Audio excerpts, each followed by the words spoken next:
Good evening, everyone. Richard Cowperthwait for Northwest Access TV. Thanks for joining us. Another Vermont Town Meeting Day is history. March 7th, 2023. Full moon tonight also. I think it's known as the Mud Moon is one of its names, but Town Meeting Day is history. Polls close statewide at 7 p.m. And we've got some results coming up in the next couple of hours from here in Franklin County.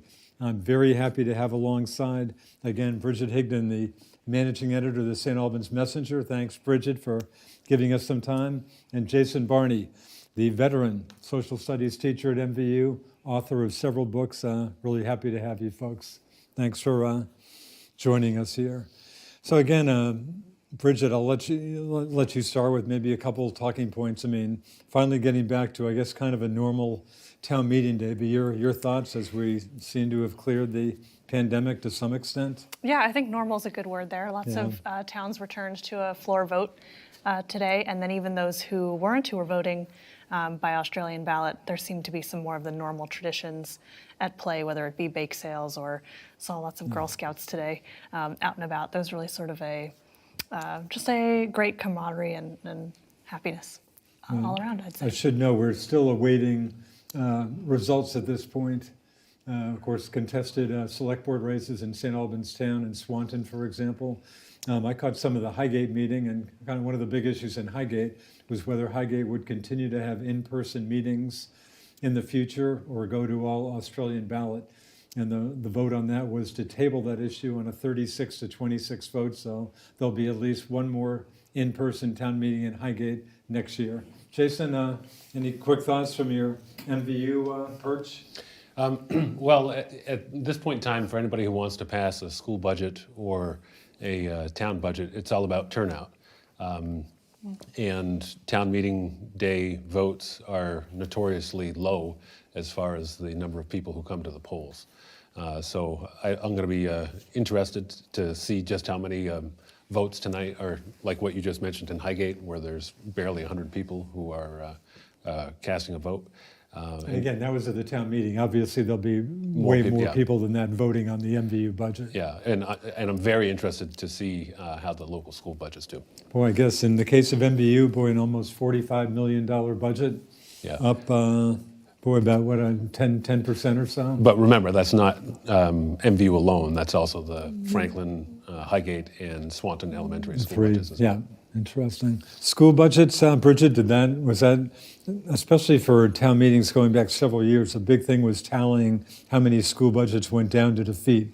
Is that kind of still a big issue out there? I mean, I would think so. MVSD failed last year, and so see if it passes on the first try this time around.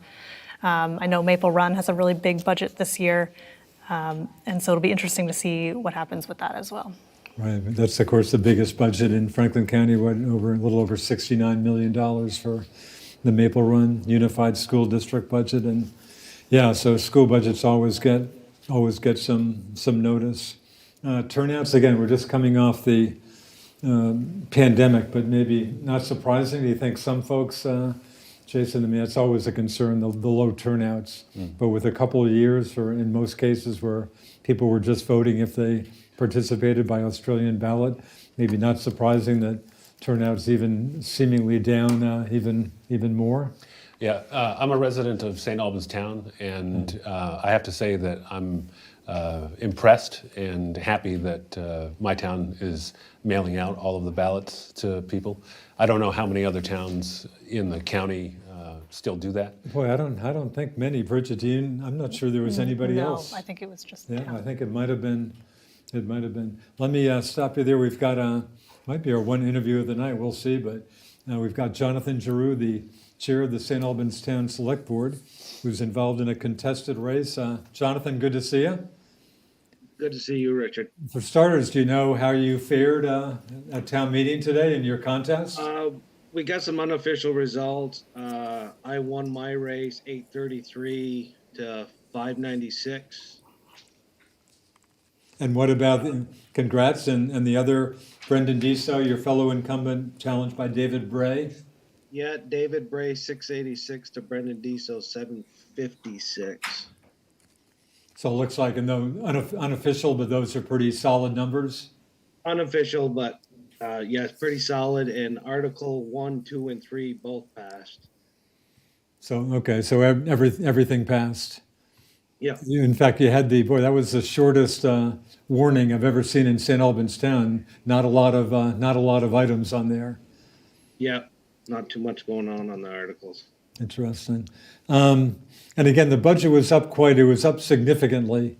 But as far as obviously the select board members put it together, but you had some reasons that it was up about what, $900,000, including the big agreement between the city and town and putting in, I think, a couple $100,000 for a future bigger police department.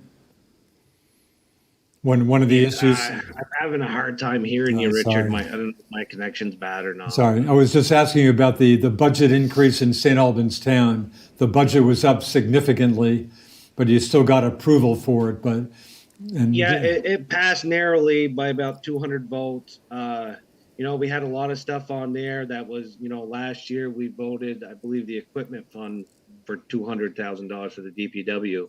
We have the new water and sewer agreement to get the police department going, which was another $200,000, which was tacked on.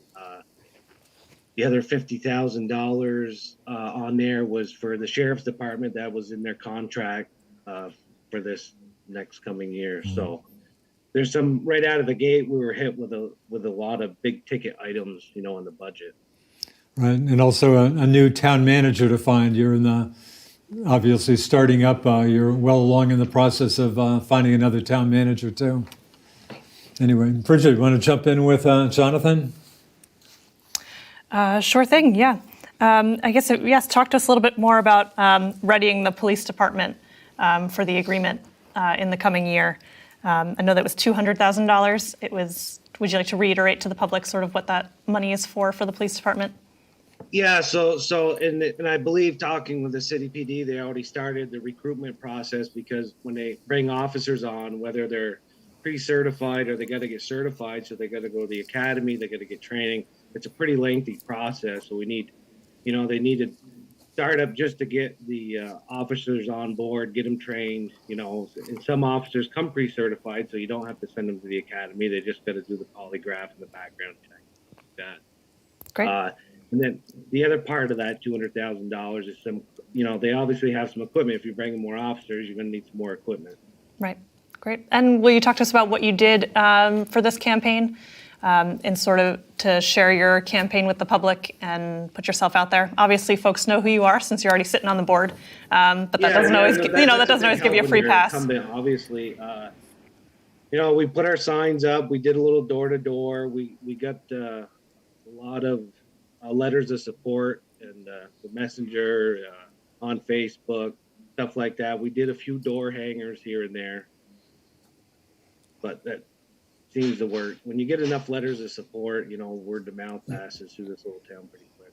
Jonathan, I think St. Albans Town may have been the only community in Franklin County, the only town or city that mailed out ballots to voters. Again, that's something you're going to keep. That obviously got your turnout up, but do you think that's something that'll be a standard thing that you'll be doing, to mail out ballots to registered voters?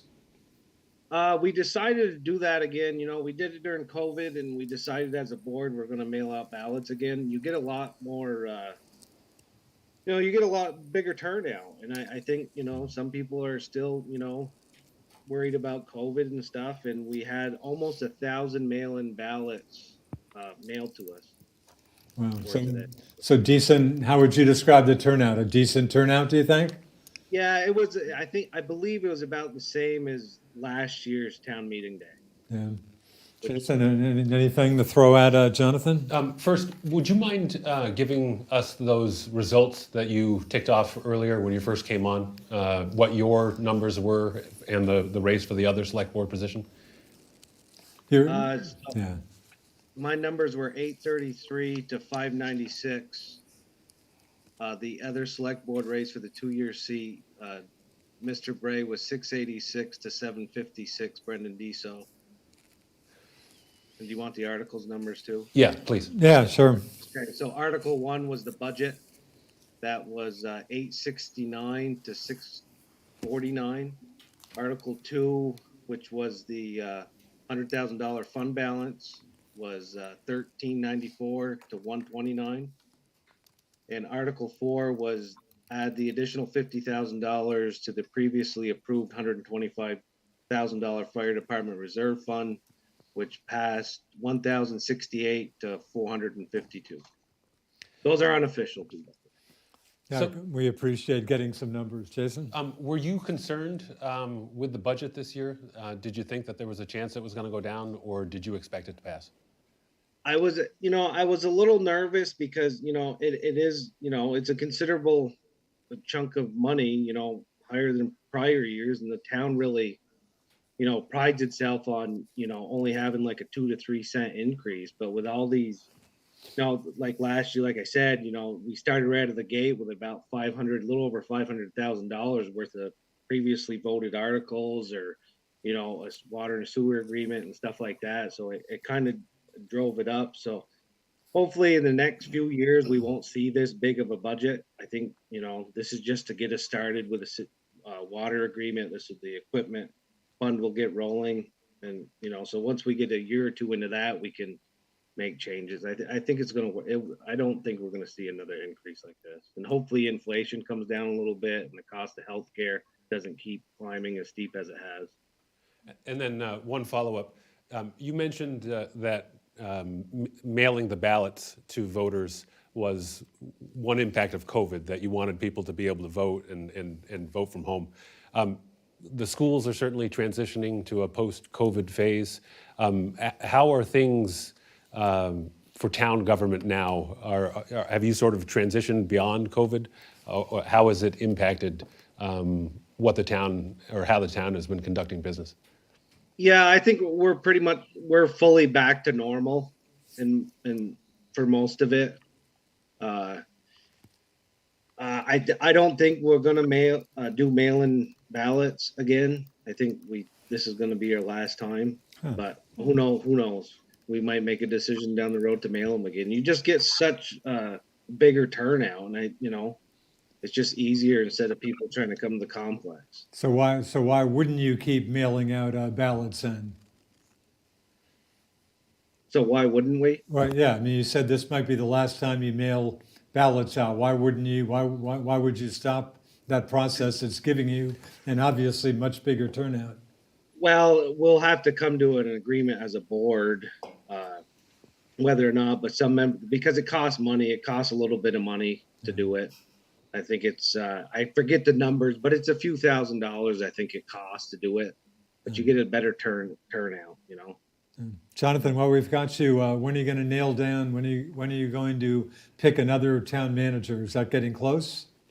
Yeah, we're in the interview stage right now. I would speculate I'm going to say by the end of March, we'll probably have the candidate narrowed down, to that point. But the start date is still up in the air. Carrie Johnson, your longtime outgoing town manager, her contract's up June 30, or she'll stay on board? September, her contract right. actually doesn't follow the fiscal year. It actually, September 1st, her contract ends. Okay, right. Anybody else want to throw anything at Jonathan here? Yes, I guess in these interviews you're conducting so far, what qualities are standing out to you for town manager?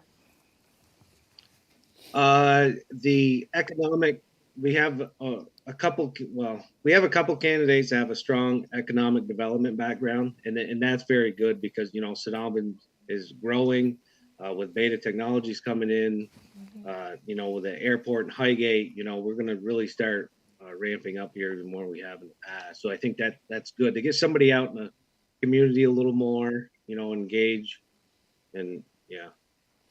And Jonathan, I guess it'd be crazy not to ask you about the what's been called the historic agreement between the town and St. Albans City on water sewer issues and policing. But again, unanimous, I guess, support by the select board and the city council, but still feeling pretty good about that. Not too many critics out there to said historic agreement.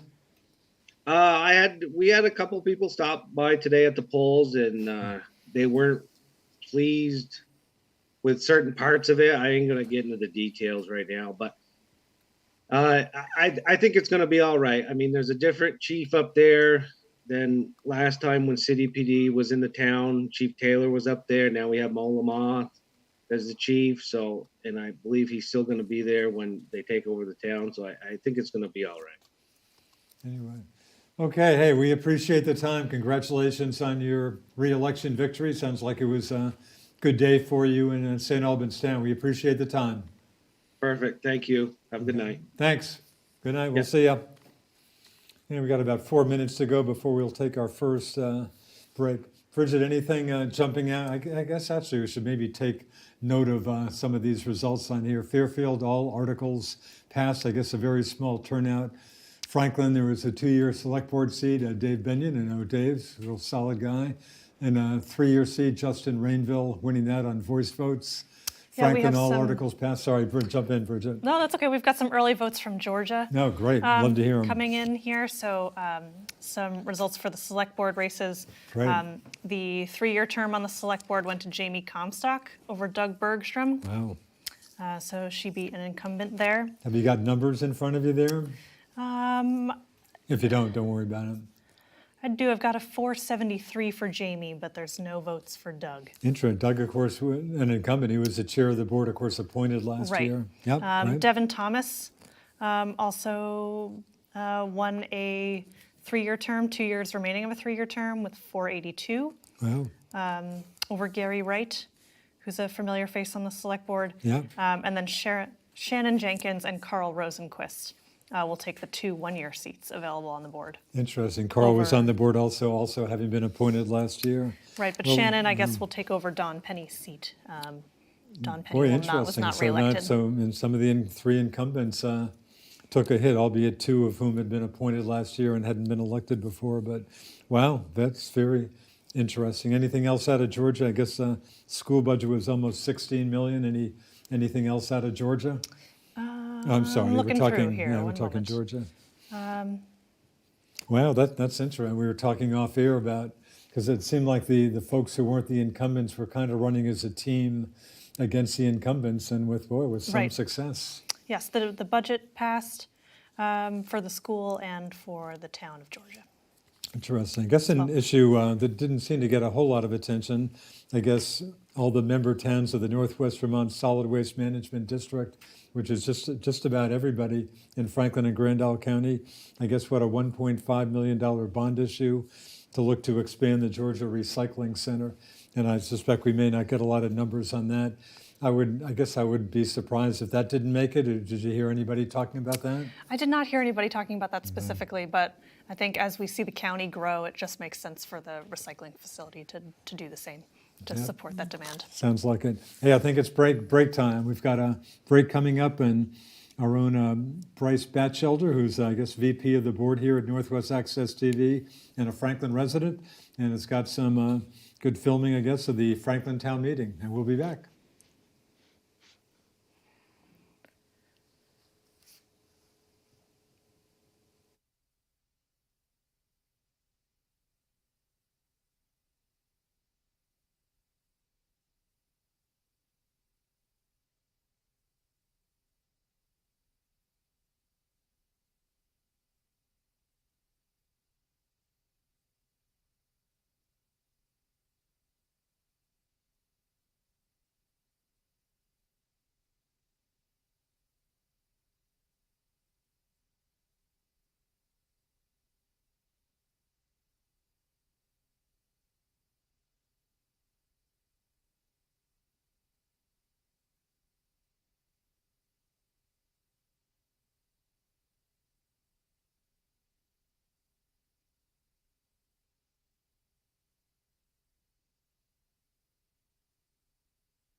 Again, everyone, Richard Cowperthwait for Northwest Access TV. That was some of the Fairfield Town meeting. I didn't mean to mislead you fine folks out there, but Franklin will be coming up a little later. That was some of Fairfield.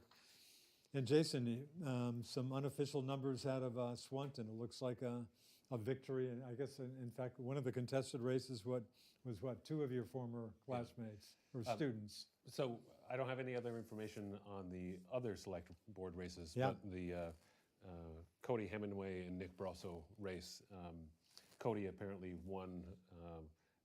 The numbers are about 500 to 200. Wow. I think we're trying to get him on right now.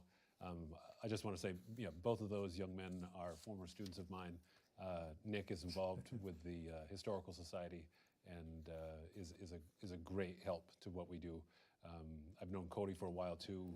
Cody's come on at Missisquoi as a para recently, and I'm just glad that both of them were willing to put their names out there and be candidates. Yep, I interviewed those two folks, and also in the other Swanton contested select board race, Steve Bourgeois and Jen Yandau, but all four came across very solid to me. I've interviewed Nick before. He ran for the legislature once or twice, so I had interviewed him before, but I thought all the candidates came across well. Yeah. But that'll be, that'll kind of change the demographics on the Swanton Select Board a bit. That's a pretty young person. Select boards, well, I guess it's mixed. I was going to say tend to be older folks, but I guess that's not always the case. But. Yeah, and I watched your interview that you did with Yando and Bourgeois. Yeah. And I think Steve probably has a good amount of name recognition.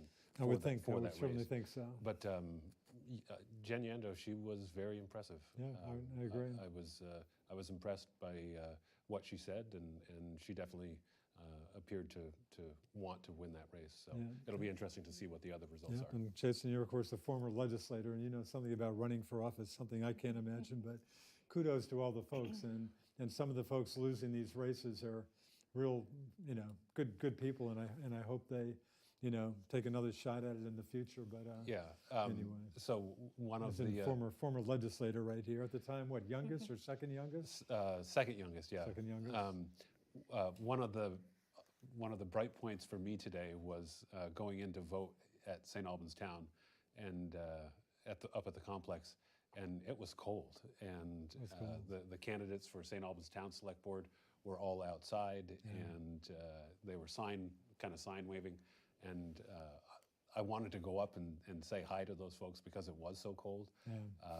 But in those uncomfortable conversations, you're also at a point where you don't want to tell somebody that they're supporting them or you're going to vote, or maybe some people do. I don't. But as a private citizen, I don't have to tell people how I vote anymore, and that's a big difference between when I was in Montpelier. Sure, yeah. Everybody knows how you vote. And it looks like we will have Cody. Cody at 8:45, Yep. and Franklin should we try to get Franklin in? Just don't worry about that at this point. Anything, Bridget, back to you, anything in your travels, pre-town meeting? Again, it seems like every year town meeting kind of just goes down a little bit, but some people are aware of town meeting, or some people just pretty clueless about it. Or, It's always a little bit of a mix. Yeah, you've got the people who write into the messenger, who've got Yeah. their opinions for the and letters to the editors that they want to share.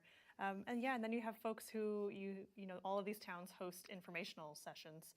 Whether they're last night or they were last week sometime, and you find that those are kind of empty when you walk in. And of course, people have busy lives, and especially most adults maybe who are taking kids to different activities or various things, and it's hard. During the pandemic, when we were able to Zoom in, maybe they were more accessible than having more in-person informational sessions now. I don't know, but I do think it's interesting that lack of engagement is certainly present throughout the county, and not even just in Franklin County, I think throughout the state as well. yeah. Any particular issues? I mean, obviously budgets seem to be the main issues, or contested races, but Yeah. I think Agency of Education in Vermont had state budgets, state school budgets around the state up by about 7.7%, I think, and some pretty significant increases in school budgets. Yeah, for sure. And so many of those budgets are attributing those increases to the compensation that they need to give to staff, to fuel prices. Inflation obviously being a utilities, big absolutely, factor. yeah, and that's impacting not just Vermont but across the country. Yeah. It's, you see it when you go to the grocery store, Yeah. and so it's hard to sort of find where can you pull back in order to make room for those inflated prices. Yeah. Jason, an MVU budget, anything you want to say about, were you paying much attention as this was put together as one of the folks who, I guess personally, I guess you wouldn't mind if that budget passed? Huh? Yeah, the thought bubble that appeared was, yeah, I hope it passes. I think it'll pass, but MVU has a unique history, even statewide, when it comes to school budgets. A lot of budgets not infrequently go down at MVU. And you mentioned earlier having your name on the ballot or being in a position where you have to come up with some of these items that end up on the ballot. MVU, Swanton, Highgate, Franklin has a history of being a very conservative town. The voters like to pinch pennies, and they're not afraid to do that with their school budgets. Specifically with the history of MVU, there's been 2 separate runs where the MVU budget failed a span of 4 or 5 times in the same year. And I think they tied the state record for the number of consecutive budget defeats. One was way back when the school resource officers were first introduced. Those were programs that were the first couple of years federally funded, and then the locals had to match, and then the locals had to take on most of those grants. I think when the MVU went through that process, the budget failed 4 consecutive times simply because people did not want to pay for a police officer in the school. And then the other one was the MVU football program. Is that right? The SRO, was that big an issue? Oh, yes. Oh, yes. Greg Sodero was the SRO at There's the time. an SRO these days, is there not at MVU? Yeah, MVU still has an SRO. I know some school districts are That became moving away from a that pretty model. contentious issue with Maple Run, of course. It did, yes. And, Yep. and they do not have an SRO at this point? There is not at this moment. It's a liaison program with the St. Albans Police Department. Yeah. But there are 2 school safety officers at BFA St. Albans. And those are 2 positions that moved into the local budget this year. They were previously funded through federal grants. So that was something that I was thinking of as we were sitting here as 2 factors for school budgets is so many schools got ESSER grants the past couple of years through the pandemic. And those were positions that have now turned out to sort of be vital. And how do we push them into the local budget to keep them and sustain them for years to come? And we've got another re-elected St. Albans Town Select Board candidate joining us right now, Brendan Desaw. Brendan, congratulations on your victory, I guess, with the unofficial returns. Your colleague Jonathan Giroux had you winning 756 to 686, so those are pretty solid numbers. So you got another 2 years on the Select Board. Congratulations. Thank you very much, Richard. I want to thank everybody that worked the polls today, Anna Board, your whole team, all the justices of the peace. And we really want to thank David McWilliams and David Bray for running a positive campaign based on issues about the town. It was really nice to see everyone engaged today and to see that budget pass. That was a really difficult budget for us. It's the biggest increase I hope to ever see. I'm hoping to never see anything like that again. And it was nice to see folks engaged, learning information about why the increase was as large as it had to be, and to come out and vote for it. Really good day for the town. I think St. Albans Town, we talked to your colleague Jonathan Giroux, also reelected. Obviously, your turnout was boosted significantly by mailing out ballots to voters, but he said he wasn't sure that would continue in the future. I mean, I guess at quick glance, I'm thinking, isn't that a no-brainer if you're after a turnout and you got a much bigger turnout seemingly because of that? And I realize there's an expense issue, but why would you even think about not doing that? So the first year I ran back in 2017, we had 948 votes total. We had about 930 votes just in absentee ballots as of yesterday morning. Wow. It's significantly higher turnout. It's anywhere from 75 to 100% more than a standard election. But these decisions I don't think will be made by select boards. It'll be up to the legislature. to afford us options. And I think if they allow towns to continue to use vote by mail, that our select board would look favorably upon that. Interesting. So talk to you again, Jonathan Giroux, the agreement with St. Albans City. You're running into some criticism of that, or Jonathan said a few folks at voting today, I guess, buttonholed him, but again, that still seems to be playing, going to pretty much good reviews. I heard from a couple voters who were disappointed that it wasn't put on a ballot for the public to approve. Huh. I heard from a few voters who actually came up and thanked Jonathan and I, and asked us to thank the rest of our fellow board members for the work that led to the agreement, because it's a historic landmark agreement that's evaded us for generations. And now that we have it locked down, we can continue working together as a board to make sure that it's implemented fully and successfully. And, you know, hopefully in 10 years, when it automatically renews for another 10 years, folks will just accept it as normal, and we'll be reaping the benefits. You've obviously got a pretty good feel for the town. Say you had put that on the ballot. What do you think? How do you think that would have fared? Do you think that might have been a pretty tight vote? I think it would have passed 2-1. I think it would have passed hands. I know a lot of people that have read the agreement that are still in a pinch me. I don't think this is real. It's an agreement that's evaded us for generations, and it's almost too good to be true. I think it would have passed handily. Sure. Interesting. Bridget, you want to jump in? Yeah, sure. Brendan, I know running for re-election this year, maybe a couple months ago, you hadn't been sure about what you were going to do, and maybe were even planning not to run. So what was sort of the motivational factor, or the last thing that made you put your name on the ballot? Good question. Well, my wife and I had a real honest discussion about who may run if I don't, if I hadn't, who may have run if I hadn't, and what the ramifications of that change to this board could have been. With the new town manager coming in, and we decided that since our son was about 18, he's 18 months old this month, he'll be 3.5 and ready to start making memories. We decided that it'd be worth it to help this team at town hall and on the select board, not let the town backslide, and to go for 2 more years. And I'm openly going to say right now, I'm not planning to seek re-election for a 5th term. If there's anyone out there that would like to be involved and spend a couple years getting to learn the inner workings of the town, so they're ready for a select board run, please reach out. I'd be more than happy to help you start that process. 8 years will have been a long time by the time this term's over. 6 years felt like enough, but we weren't quite ready to be done. So.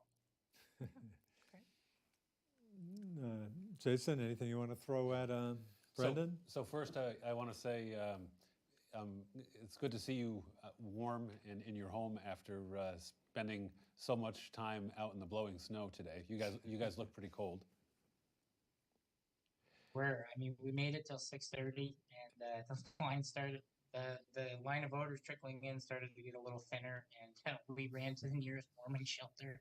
It was a miserably cold day, but we had a lot of good discussions with voters, and folks are engaged. Yeah. So it was a worthwhile experience. So with the budget, I just want to say that I was impressed. I felt that you guys who were on the board knew that you were proposing a budget increase that might be difficult. Certainly with the interviews that you did with Richard earlier and some of the other statements, you guys felt like you needed to explain to the town what was going on. And based on the facts that I was able to get, I think you guys did a pretty good job of explaining what that was. And I found it interesting that you almost tied your campaign to the budget increase, and you just wanted to let voters know, this was you, and this is what we have to do. Oh, I appreciate you saying that. We don't go to these meetings to raise taxes on our neighbors or to create new fees. We go to try to solve problems.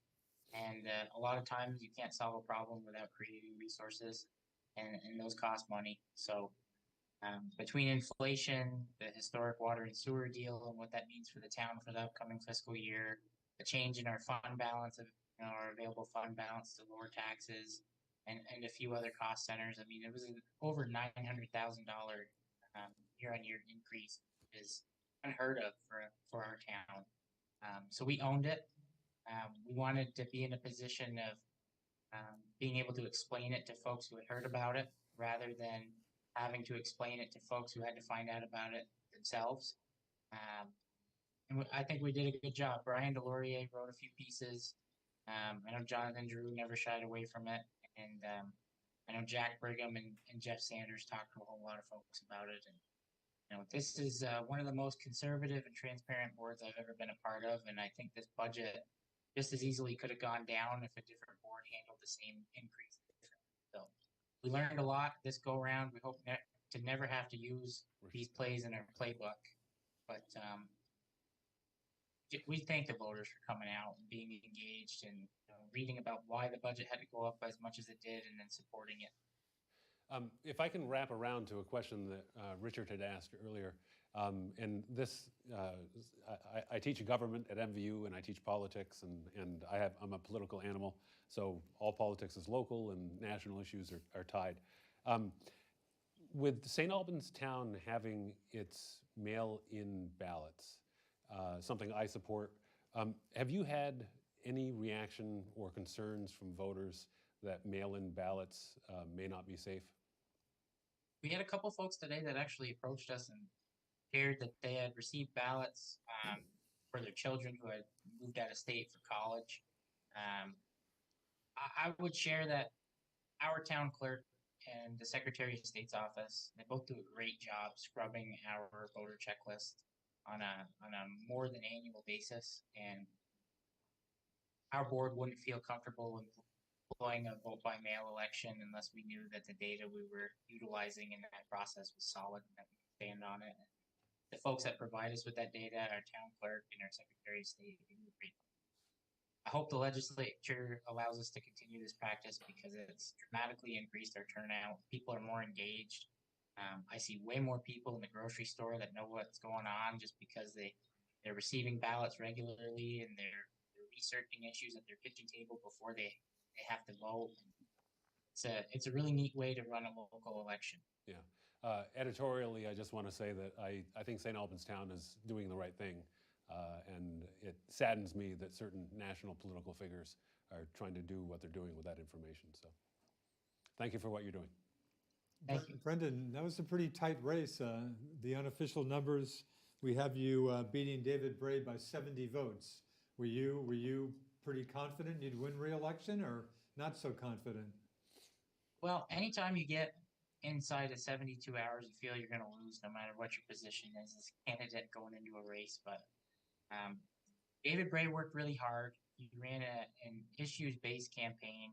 He talked to a lot of people, and I commend him for all the effort he put into his campaign, and it showed with a pretty solid result for him. I told him, as the town clerk read off results, I approached him after and said, hey, it's a shame that we had to run against each other because you're a candidate I think I could support in the future, and I hope you stay engaged, and I meant it. He seems to be a genuinely nice person who's interested for the right reasons, and I hope he stays engaged. And it was tight. It's the tightest race I've ever been a part of, but I'm just grateful everyone's engaged and that the campaign was civil, and I owe that to Mr. Bray. Oh, that our national political scene could be like that, huh? Anyway. Yeah, if only. I mean, if everyone ran a campaign like David Bray ran, the world would be a better place. It would be focused on issues. And I commend him for all the work he did. He worked very hard, and he deserves to be commended for that. Anyway. Hey, congratulations on your re-election. A lot going on in the town. Sounds like a new town manager pretty soon. Thanks for joining us, and have a productive year on the select board. Hey, thank you all for everything you do, Paul, Bridget, Jay, especially Richard, for all that you do disseminating local news to people that need to read about it and listen to it. You guys are doing God's work, and you make our lives easier, and we appreciate it. Thanks, Brendan. Thanks a lot for joining us. Thank you. Thanks. Thank you. Have a good night. Yeah, we've got an interview in just a couple minutes with that. In fact, Cody Hemingway is ready. And again, Cody Hemingway winning one of the two contested races for the Swanton Select Board, defeating Nick Brasso. And Cody, congratulations. Are you there, Cody? Maybe not, huh? Well, before we get Cody, Jason, back to you again. Two of your former students in that race, but Yeah. two solid candidates. Yeah. I think. I Sorry, think we got Cody. Congratulations. Good to see you. How'd you feel? Were you pretty confident about that race? Of course, I interviewed yourself and your opponent Nick Brasso. I thought you both came across well. How'd you feel going into today?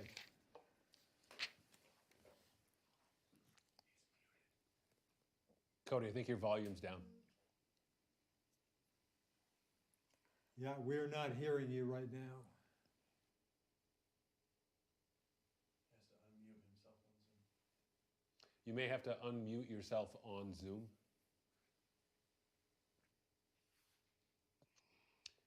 Can you hear me now? Oh, Yeah, yeah. there we go.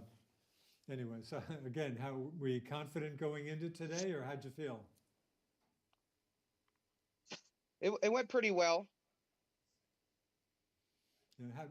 Tell us about your campaign. Did you do some door-to-door again, things kind of getting back to normal after a couple of years of the pandemic kind of really messing up things? So tell us about how you went about winning a seat on the select board. Well, it was pretty tough, but for the most part, just get around and talk to people and get to the stores and go to community events and just try to get your name out there. Yeah, Bridget, want to jump in here? Yeah, sure. You mentioned in your campaign kind of the need to keep young people in Swanton and how utilizing the recreation department there might be one of the ways to do that. I know the select board in the past has talked about a community center, a recreation center. What are your thoughts on that? Big support of the community center. And I think the community needs definitely a younger voice. I think it's going to help bring younger people in and become more active in our community, which I think, some change is good. And we definitely need younger folks stepping up for sure. Great. You're part of the business community there in Swanton. You own your own small business, correct? Correct. Yep. Yeah. So what would you like to see, or what sort of support would you like the town government to be able to give the business community? Just more exposure and more opportunities for people to be successful in our community. It's not only going to help families grow, but it's going to help the community as a whole to grow.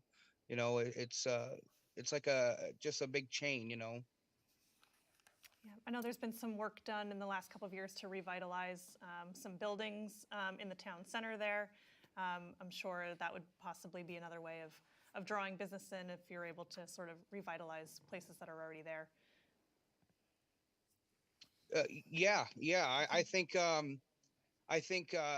even just the physical, how things look,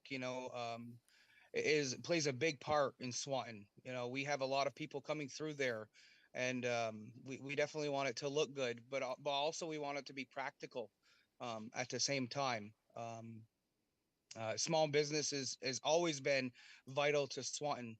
It's the history. Even back in the day, there was a store on every street, and I think that's really crucial, for sure. Yeah, great.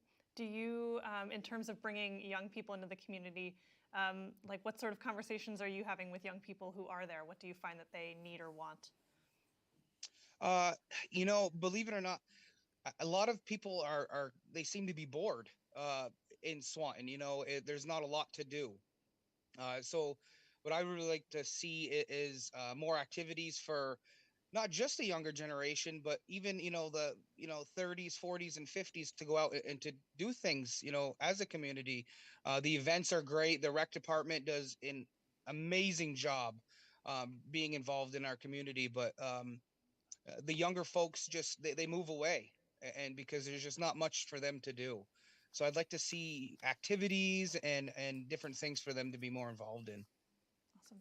Great. And the Lamoille Valley Rail Trail being connected there now will be an awesome asset for Swanton. I imagine that that'll open up a lot of possibilities for activities, especially with the recreation department. Oh yeah, absolutely. It's people use that pretty readily. So I know other towns that have trails that go through there, and the snowmobilers use them a lot, and we like to stop and shop and eat in our community. So it's a good benefit all the way around. Great. Cody, we're hearing that this guy next to me, Mr. Barney, was one of your teachers. What can you tell us about, we know about Jason, what can you tell us about him as a teacher? Did he treat you okay? Yes, he did very reason? well, actually. Yeah, he was actually one of the people that I looked up to in high school for sure. And he already knows this, so. Jason, you want to talk to your former student here? You answered that last question very well. Can you just talk about kind of your place in life, how old you are, and what led you up to the decision to run for select board? Yeah, that's a really good question. I grew up, pretty poor and but humbled. I grew up with my dad always kind of complaining about things going on in the town and in the village and whatnot. And he always kind of told me, if you ever want to make a difference, then, you got to kind of step up to the plate and take on that role. And, with great mentors throughout my childhood and early adulthood, it gave me a lot of motivation and confidence to do that.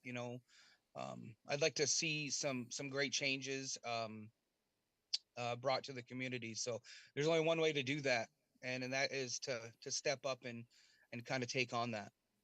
So the first results that we got from Swanton were the results that you kind of PM'd me on. Do you have any of the other official results from Swanton? We had, of course, the other select board race with the incumbent Steve Bourgeois against Jenny Endo. I haven't heard. I know. I believe Macy Lavoie won the cemetery commission spot, but that's all I've heard so far. Unfortunately, I haven't heard anything else. Were people, many people aware of town meeting? Were you running into some people campaigning who had no clue town meeting was coming up, or how into town meeting were people? I know the turnout wasn't huge or anything. For the most part, majority of the people were aware of it. And to be honest with you, I ran into quite a few people that this is their first time voting. They had never registered to vote before, so that was really awesome to see. Folks coming out and kind of doing their due diligence and voting. It was a pretty steady turnout. It was awfully cold. I stood out there from 7 to 7, and it was very, very cold. I think I have a windburn, but it was a pretty good turnout. I was pretty impressed. Interesting. Anybody else? Any other questions for Cody, Jason? Yeah, Bridget? just real quick. Could you offer a comment about Nick? He's also a former student of mine. He's run a couple of different races for different offices in Swanton. He's on our Historical Society board. But did you guys have a good campaign? Did you talk back and forth a little bit? Oh, we did. And you know what? I have a lot of respect for Nick. We sat out there 12 hours today and chatted like we had been friends for years. And he's really a great individual. He did an awesome job, ran a really clean campaign, smart, active in the community. And I think we both agreed that going into this, no matter who won, I think Swanton would benefit. And he's definitely an asset to the community for sure. I think he did wonderful. Well, thank you very much and congratulations. Thank you very much. Thanks, Cody, for joining us. See you tomorrow. Thank you. Sure. I have the rest of the results here from Swanton. Yep. So Steve Bourgeois did beat Jennifer Yandow, 418 to 279. 418 to 279. Yes, and Okay. Cody Hemingway won with 440 over 267. 440 to 267. And all of the other articles passed as well, the budget and the remaining Great, ballot thanks, articles. Bridget. Thank you Sure. for nailing that down. Okay, we're going to catch some of the goings on at the Montgomery Bakersfield town meeting today, and we'll be back with our trio here in a bit.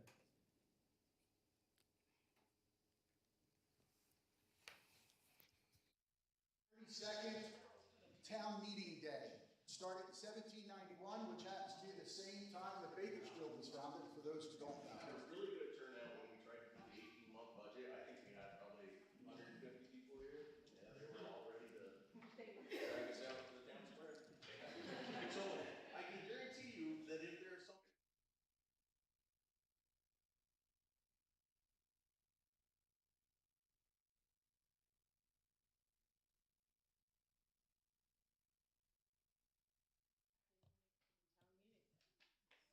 I appreciate the idea of getting more input and having people have a chance to vote on a topic, especially around money.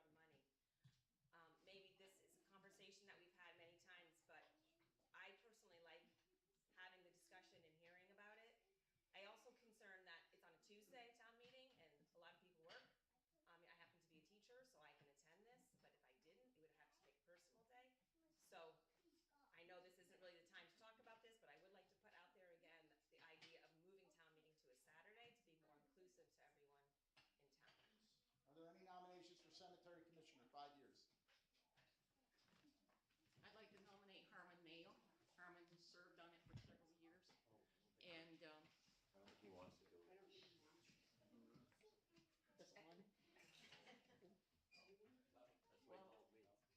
doesn't want it. Well, he always says he doesn't want it, but I think he'd take it. Shall the town vote to have its property taxes due on October 2nd, 2023? It's open for discussion. Is there any discussions or comments? Yes. Can I make an amendment? I would like it to read the first Monday in October. Since that's what we do it, then we wouldn't have to vote this every year. It's always the first Monday. Is there a second to Kathy's requested amendment? Second, you and Bear. Thank you. The amendment has been moved and seconded to change the article to read, shall the town vote to have its properties taxes due on the first Monday in October 2023? Right? Every year. Every year. I apologize. Every year. Well, they're only voting for this year. If we put it on to be the first Monday in October, from now on, whatever, I don't know what the wording would be, we wouldn't have to vote this every year. That's changing the context of the warrant, though, what's been warned. You can't change the context completely. I'm sorry? No, all the other town reports I read in the area, they don't ask this question. But we need to warn it properly with the 30 days notice if we're going to change the context to remove it. I believe. All that we're not doing is we're not asking a date. It's still first Monday. The term every year is the problem. We can vote on this one, and then next year I'm just gonna put first Monday. Perfect. So, Kathy, are you removing your amendment? I am. Kathy has so removed her amendment, going back to the original Article 5. It seems like we are voting for a large amount of money that it would be good to have some accountability to this body, where we ask all these other people that we give, like Northwest Regional Planning Commission, we give $1,500. We get a report from them that tells us everything they do for us. And unless you attend every select board meeting, you really don't know what the road crew does.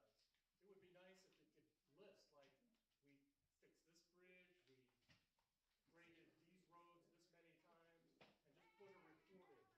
I don't know whether you've ever watched the road commission, but they're out every day. They're out today plowing the roads. You can't really say, okay, we want how many days days did you plow roads? Well, or how many hours? It's just inconceivable. They're out every day. Most of you know that I'm really pro-library, and I hope you will support the library's budget as they've seen it. There's already been some improvements in the services and the organization, and I just think it's terrific, and we wouldn't be the same town we are without a library. Yes, Bill. I'd just like to thank the Cemetery Commission for what they do to keep that center of town as really beautiful and special as it should be. Article 1, elect the moderator for the ensuing year. Are there any nominations? I nominate Morgan Daybell. All those in favor of closing the nominating process and electing Morgan Daybell as the next moderator, please signify by saying aye. Aye. Opposed, say no. The ayes have it. Morgan, welcome aboard.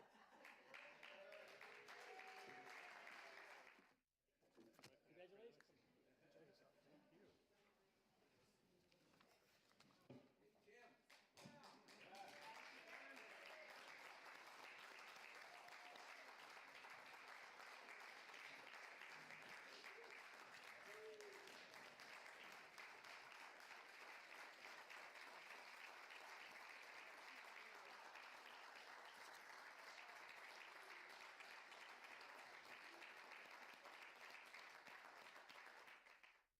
And you've elected Emily Kimball as select person for a 2-year term.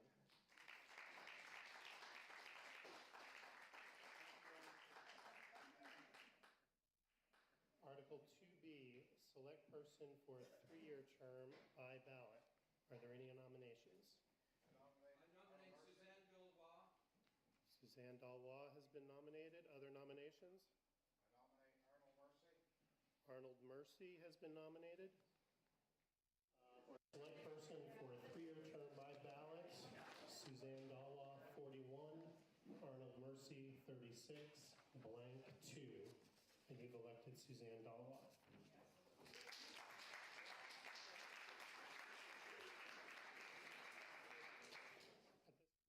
To approve a half-cent increase in the tax rate to be allotted to the Conservation Reserve Fund established by the voters in 2018 in accordance with 24 VSA 2804. All those in favor say aye. Aye. All opposed say nay. Nay.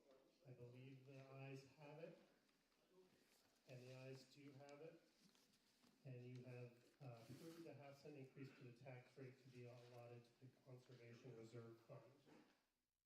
The motion on the floor is to accept the fiscal year 2024 budget of expenditures not to exceed $1,399,220, of which an estimated $964,448 shall be raised by taxes, and authorize the select board to set a tax rate sufficient to provide the same. Motion on the floor. All those in favor, please say aye. Aye. All opposed, please say nay. Nay. I believe the ayes have it. And the ayes do have it, and you have approved a fiscal year 2024 budget. You have adjourned town meeting 2023.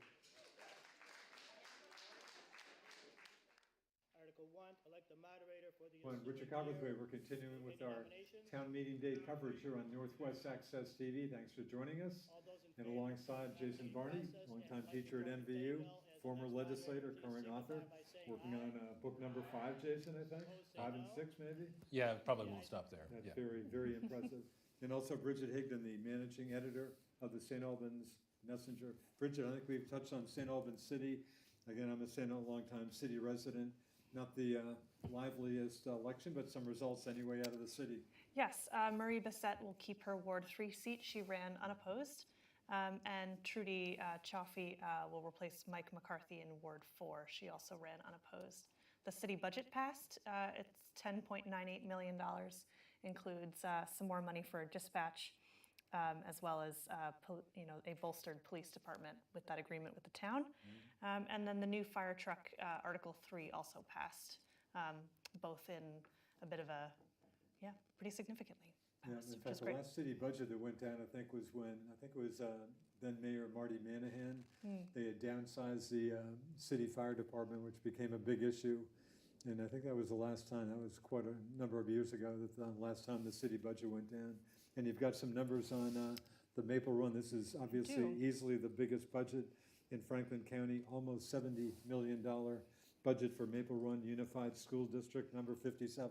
Yes, that budget has passed, received quite significant support, 1381 to 755.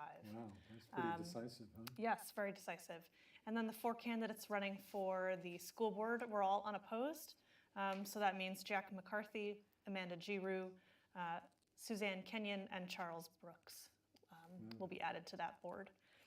The Maple Run budget, some highlights of that would be that they moved 10 full-time positions off of federal grants and into the local budget.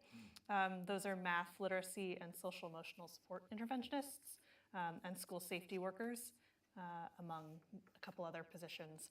But I know that was a big move to sort of keep these student support positions that they had created during the pandemic, keep them on because students still need them based on the data that they're collecting and what they're seeing in the classrooms. So it didn't sound like there was much, I didn't hear really any talk about the Maple Run school budget. Did you hear much talk about it? Seems like I did much not hear, controversy, no, not much talk about it. I know the district did a good job sort of putting out this video series, as lots of other districts do, to sort of explain their reasoning there. But I know staffing was a big issue back in the pandemic. It sounds like where they were just really, really, really hurting. Yeah. I was a pair at SATEC many years ago. Mm-hmm. I know retention is something that all of the school districts in Franklin County are talking about, sort of being able to, I know a lot of their budgets are going to salaries and benefits to sort of keep people on board because it is hard to hire right now in this climate. And as well, when, teacher salaries, sometimes we noticed this when we were talking to the FNESU superintendent. She says, why would they come teach in a school when they can earn money, the same salary or more in a different position or in the private sector? So how can they help boost public school teachers in that way? And so I think a lot of our budgets in the county this town meeting day reflect that need. Right. Correct me if I'm wrong, I don't think there were any votes on cannabis, on towns voting for whether to have cannabis dispensaries? No, there were none today. There were a few, we had a few last year. Are there any dispensaries in Franklin County? Nothing I've noticed, but are there any that are up and running in Franklin County? I mean, a few towns did vote for it. St. Albans Town, there's a few that are close to being ready, and there's one in Montgomery that is open. Okay. And then there is one in the town that will be opening this year as well. Interesting. Jason, does that issue get much attention from your students? Not from my students, no. But I would definitely say that it is an issue that I make sure to talk to them about. But it was definitely a bigger issue last year. And I would say that for as much as the word prohibition means, we think of prohibition and the end of alcohol. The prohibition of marijuana or the end of the prohibition is now. And I would say that it is an issue that has not received as much attention or as much heartache as you would have thought. There is a grower in Alberg, and I think Swanton was one of the towns that decided not to have a dispensary. I think Montgomery and I think St. Albans Town will, or do they have one in the Highgate Commons? Yes. Yeah. I guess I did see the sign for it. Is that up and running, or at least it's en route? It will be. It's en route. Yeah. I don't think I did he's see set an the open sign date at yet. Highgate Commons. Yeah, but I remember the transition very well from the end of my legislative time. So did that issue come up when you were in the legislature? Was that was getting attention? Yeah, big. And I can remember working with Dave Zuckerman when he was in the House. Really? Zuckerman was the one who pushed the envelope on medicinal marijuana. And I was a young Republican at the time, and I can remember working with Dave to try to make sure that would pass. And it was a very emotional vote, and I think a lot of other conservatives or social conservatives voted no on that. But after 20 years of teaching, I am so glad that I can have conversations with my students and my neighbors and just have conversations that my tax dollars are not going for a police officer to bust some college kid smoking weed. I just feel that that's not part of the social contract, and if a kid or somebody wants to do what they want to do in their own home, then, you know. Seems like nationally, some of the crime bill, the anti-drug legislation going back to the 1990s in particular has come under attack big time for just some incredibly long prison sentences for what today seems like not that huge a deal. Well, even back in the 1970s, marijuana used to be, I think, classified as a narcotic, which, I mean, blows my mind. Just so, yeah, we're in a place where the state and some local communities are moving on, and you know, I'm sure there will be studies that talk about you know, kids are trying too soon, etc. But I think just as far as adult use, the state and local towns are doing the right thing. While we've got you, maybe a minute or two on the controversy, or such as it is. Again, the Rutland chapter of the NAACP and a nonprofit group certainly making news a week or two ago with, I think, targeting 8 schools in Vermont and unhappy with their mascots' nicknames. And MVU was one of them with Thunderbird. And the reaction I'm getting from especially Abenakis, and the folks seem to be saying, hey, there's no issue here, there's no problem. But again, you're kind of on top of that. Was there anybody around here who was sympathetic to what these organizations said about this supposedly terrible nickname, Thunderbird, for MVU's teams? No. So I do want to make sure that I say that I am an MVU employee and I do not represent. Speaking for yourself. Right, speaking for myself. Because the school policy is that the superintendent speaks on matters like that for the press. Gotcha. But I do teach the local history class, and I do teach the civics class, and I did graduate from MVU in 1993. Right. So the Abenaki population at MVU is roughly about a quarter of the student body? Yeah, a quarter to a fifth, yeah. Really? So it's obviously very significant. Yeah, and this is something that has come up in the past. When I first started teaching the course, I think there was another situation maybe 10 years ago where somebody had brought this to the Vermont Human Rights Commission or something. And basically, if you understand the history of the origin of the Abenaki, the issue is a lot harder to put in the offensive category. So teaching the local history course, the Abenaki and local history course, there's a very good book that I would recommend to people, the original or the original Vermonters. And in that book, that was my first exposure to the history, where they talk about some of the burial grounds that were dug up in Swanton and Highgate near Monument Road. And in those burial grounds, some of those artifacts, they did have what looked like the Thunderbird etched on some of the pipes, and I think it was on at least 2 of the artifacts. And if anybody has a newspapers.com account, they can go and they can research the word relics from 1913. The St. Albans Messenger ran a picture of some of those artifacts. So the Thunderbird is something that is very much a part of Abenaki culture. My understanding, even before the current round of press around this, was that when MVU was created in 1970, 1971, the school board at the time, the public at the time, went to the Abenaki community and said, hey, we need a name for our school. The mascot is wrapped up into that discussion. Can we use Missisquoi? Can we use the Thunderbird? And from my perspective, it has been a very positive thing to be identified with. And I was shocked when that, you know, there are discussions that can happen about school mascots and nicknames and et cetera, but to have MVU lumped into the rest of that situation, I was surprised and disappointed. Interesting. Bridget, you dealt with that issue a bit and stuff. Were you running into anybody who thought this criticism by Rutland, NAACP, and the other organization was justified at all, or nobody?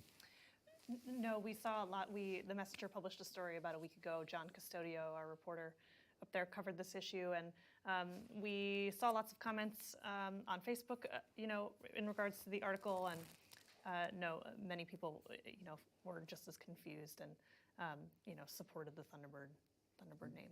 That's right, but because of a state law, I think this issue still will get some more attention, even though it seems to be a non-issue up here, but.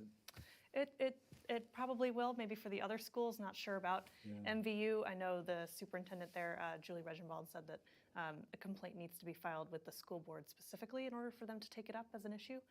So we'll see whether that happens or not, because it hasn't yet. Those two groups have not filed a complaint with the MVU school board. Interesting. Guess we're about a minute away from cutting. We're going to take another shot at, we ready for Franklin, or should I?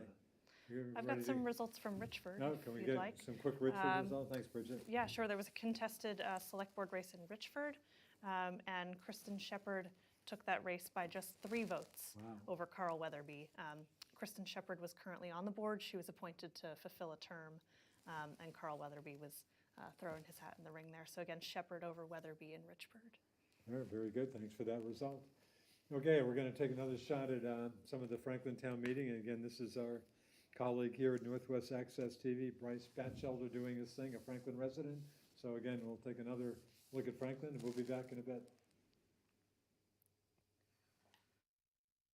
Batchelder, and greetings from the town of Franklin, where we have recently wrapped up our town meeting.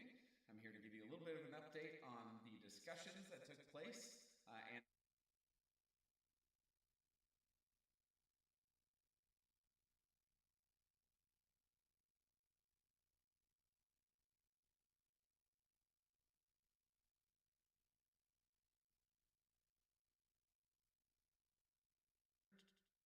the last few years. Before the pandemic, it had been held in the school gymnasium. This year, it was held in the town hall, which has been newly painted with a new sound system and curtains to help with the acoustics.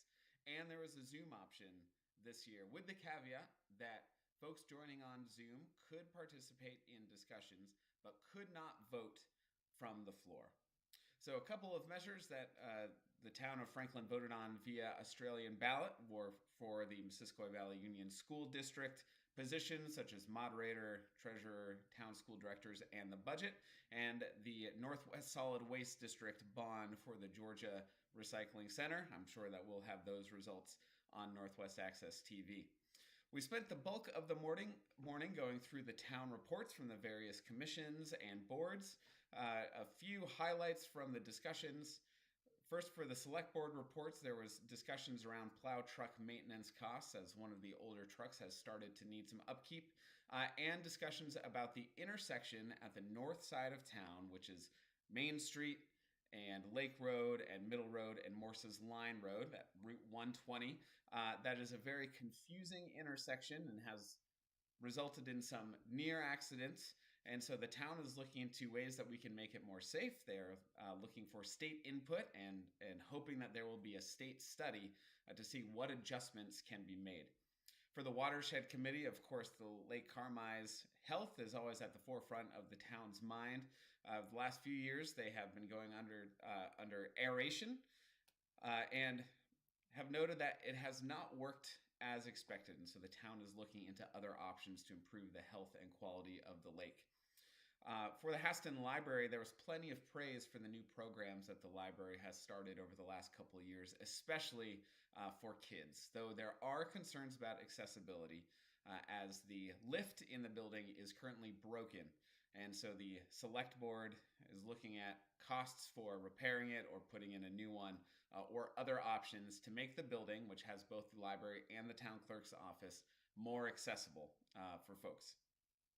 And then finally, for the water district, over the last few summers, the village water system has had to put on a conserve water notice for residents, but they have drilled a well to supplement the town's spring system. And construction was supposed to start this summer, though may be delayed to later in the year. In terms of articles that were voted upon from the floor, the first was for the Franklin Homestead and Carriage House, seeking $5,000 from the town. It did pass unanimously. This is the third year that it was an article up for a vote. And so by town policy, now that $5,000 simply becomes a line item in the budget from here on out. The town budget passed, but the article to elect town officers by Australian ballot was voted down. So the town will continue to elect its officers from the floor at town meeting. Some officers that were reelected on the select board, Dave Benyon, who's the current chair, was reelected to a 3-year term, and Justin Rainville, who had been appointed this past year after a select board member stepped down, was elected for a 2-year term. One of the most surprising things that happened at town meeting was in the final article that was voted upon, which is, shall the town publish the names of all delinquent property taxpayers and amounts due and owed to the town as of the end of the year. Traditionally, those names have been printed in the town report and has generally had very strong support to include those names. This year, however, we had some more folks who have not generally spoken up about this issue, voice opposition, and that article was voted down. So next year, the town will not print the names of delinquent taxpayers.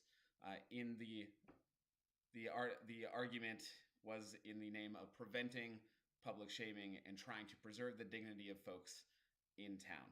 So those were some of the highlights of what happened at the Franklin Town Hall. It was great to see the Haston Library setting up their coffee and donuts during the day and provided a hearty potluck lunch in the church basement at noon. And it was wonderful to be back in person for town meeting. So I hope everybody else's town meetings day went well, and I hope you all got out to vote. Thank you very much. And hello again, everyone. Richard Cowperthwait, Northwest Access TV. We're covering Town Meeting Day 2023, Town Meeting Day here in Franklin County, Vermont, with some interesting results. Even turnout's not real impressive, but very happy to have alongside Bridget Higdon, the managing editor of the St. Albans Messenger, and Jason Barney, longtime MVU teacher, author, and former legislator. We're kind of talking, actually, let me mention a couple of, you want to mention those two George items? Bridget, again, it was a proposal to appropriate, what, $90,000 to hire, I guess, the town's first full-time firefighter / EMT? Correct, yes. That measure passed with 443 votes. And then also, Georgia voted yes to authorizing the select board to appoint a town treasurer versus one being voted in by the public.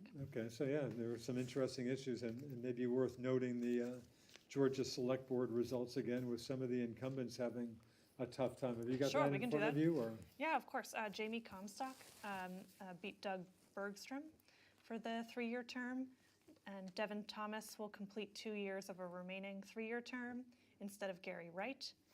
And Shannon Jenkins and Carl Rosenquist will fulfill the 2 one-year seats on the select board. Yeah, there's a lot going on in Georgia. And again, for the Yes. record, 3 of the candidates who lost, again, Don Penny, Gary Wright, as you touched on, and Doug Bergstrom, three incumbents. That's a very interesting result there in Georgia. Yeah. So, I mean, that's a little bit of a wave of change there. You know, you've got some younger folks coming onto the board. We know that Georgia is a younger community growing, people coming from Chittenden County to Georgia, Fairfax, that area, because of housing prices. And so they're, you know, looking for different amenities from the town, whether that be recreation or all of that. Right. Reverend Devin and I interviewed most of the candidates running in Georgia, not all of them, but Reverend Devin Thomas, of course, had run for the legislature in November, so took a shot at the select board and came up on top this time. But I guess there was again, I'm hardly close, I'm sure you're much closer to it than me, but there did seem to be a fair amount of criticism on the select board. Again, it's you hear it seems like all over the place, not enough transparency, not getting their message out to voters enough, and it's tougher these days. I mean, the media is so just kind of fractured and stuff, and when I interviewed I guess all the incumbent select board members, they said we're doing the best we can, but there did seem to be some real feeling, I guess, about the select board maybe not doing as good a job as it should have been doing? Yes, I've heard the same. Yeah, interesting. No, so what was, Carl Rosenquist was finishing out a term and now has been reelected? He was appointed last year, of course, former Correct. legislator. Right. That's what I was going to bring He up. did not run for reelection in November. Carolyn Brannigan now Right. back, but he had, yeah, so he had finished his legislative term, but was appointed to the select board last year. Yeah, I mean, this is going way back. I haven't Yeah. talked with Carl for years, but Yeah. I know in the interview that you had conducted, the other select board members saw him as a consensus builder. And Yeah. when I served with him in Montpelier, he was a very good representative. So I'm not surprised that Carl would be returning as a select board. Interesting, yeah, the four incumbents who were on the ballot, he was the only survivor of the four incumbents. Yeah. Jason, we were talking, not exactly town meeting related, but just, again, teaching, just staff retention and stuff. It just sounds like, labor shortage, it sounds like everybody's hurting, but it sounds like it's certainly a real issue in schools, huh? Yeah. So, and just to be clear, we still don't have the MVU results just yet. But this is something that Bridget had brought up with BFA, and in my experience at MVU, the staff certainly are in a situation where they're using a lot of their sick time. And I think some of that is definitely legitimate in the COVID protocols. When somebody's sick, they have to take a consecutive number of sick days before they test positive, and it's different for every person. So you could have somebody out who's out for a long time. I know the subbing situation at MVU is rough on the staff. I can't give the administration enough credit. Dan Palmer has worked really, really hard to try to attract substitutes, to make sure that there are not just people, but good, qualified people in front of the classrooms when the teachers are out. But yeah, this is a tough time to be a teacher. I still love my job. I still think I'm at the peak of what I'm doing. But after 20 years, you know, I want students to know the history of Swanton, and I want them to know everything that I'm hitting on with respect to the history of the area and local history. But right now, the emotional needs of the kids are pretty raw. And as a teacher, you have to open up and you have to try to figure out ways to make sure your content is delivered, but also you're trying to help these young individuals grow and learn. And it's tough right now. So. Have you got a lot of years of teaching left in you, Jason? You're, by my standards, and you people I'm with, you know, nice to be with such young people, especially Bridget, but yourself too, compared to ancient me. Have you got a lot of years left, or hopefully not, or hard to say? I haven't done all of the official math yet, Yeah. but I'm 47, and the way that teachers get to retirement, their number of years worked and their age must equal 90. So Is that right? You got a few more years to go? So I have. I've never heard that. Is that right? It must equal 90. Yeah. Interesting. So I'll have, when I have my 30 years in, I'll be 57 years old. So I'll still have to work another 1 or 2 years. But I do love my job, and I can't tell my students enough about local history. So Speaking of just kind of staff issues, I assume you miss an occasional day through illness or whatever. I can only assume you're interested in how your kids, students deal with a substitute teacher.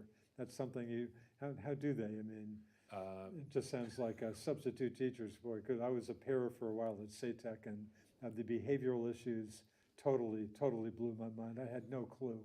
I had a good impression of teachers going into that job, and you can be sure when I left that job after a couple of years, my impression of teachers was just, even that much better. But yeah, so I actually got into teaching, substituting first. Really?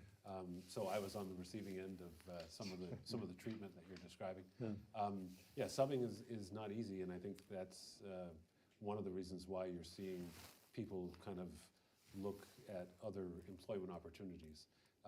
I know some districts, and this has been in the statewide press a little bit, the amount of money that districts pay substitutes varies. Sounds like it's finally kicked up some. It was in the old days, it was nothing. Yeah, but I'm sure BFA is in this situation, or Maple Run. I'm sure Burlington, St. Johnsbury, MVU. You know, there are days when we don't have enough subs. And as a teacher, if I have a prep period, what the administration does, and you know, teachers want to do what's right for students, we will end up filling in for a teacher who happens to be out for the day. I have to say that the teachers who teach freshmen and middle school students, they have a particular talent that I do not have. My toughest job was lunch duty for middle school students at SATEC. It was, I still have nightmares about that. Yeah, and so this is the final night of break, and our Oh, that's right, you're back at it tomorrow. Our February vacation ends right now, so Wow. As soon as we finish Good up luck. at 10 o'clock, I'll be home and going to bed, and I'll be at work about a half hour before the contract starts. Bridget, conversations with teachers, are you finding that? Is it just morale, just some tough issues in schools these days? You run into that much? Yeah, certainly. I mean, dealing with the effects of the pandemic, I know many of them are looking at proficiency rates, specifically in math and literacy, and sort of thinking about how they can get back that learning that was lost during those virtual days a year or two ago. But those rates are, you know, the low rates we're seeing in proficiency in math and literacy are not unique to Franklin County. Those are nationwide. We're seeing those in nationwide scores. And so I think that's why you see some of these interventionist and support positions, more of them popping up around the county to sort of boost those reading and math scores. Well, one of the many papers I get is the Chronicle, the Orleans County weekly paper. Very solid paper, boy. Just front page news every week is just some incredible staffing shortages they have, and I think especially Orleans Supervisory Union, but just some huge problems in there. But I guess everybody can relate to that pretty much. I think we're good. We're going to take a break and see what was going on at the Highgate Town meeting today. We'll be back in a few minutes.